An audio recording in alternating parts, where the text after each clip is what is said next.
تاريخ ساحر مليء بالأسرار، نقوش عابرة للأزمنة والحدود، حضارة ملء السمع والأبصار،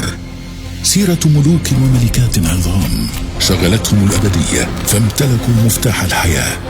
لنقف أمامهم مبهورين بما عرفوه منذ آلاف السنين، ونحاول اليوم فك رموزه في كل حجر بنوه، في كل حرف دونوه، على الجدران والبرديات والتوابيت، علوم قديمة قدم التاريخ وسر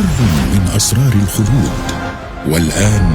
أصبح للعظمة عنوان في مصر،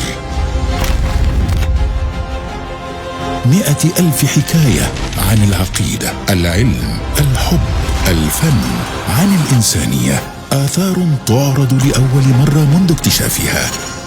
تكشف المزيد من الأسرار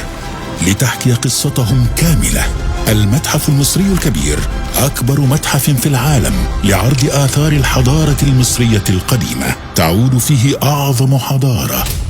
في 1 نوفمبر 2025.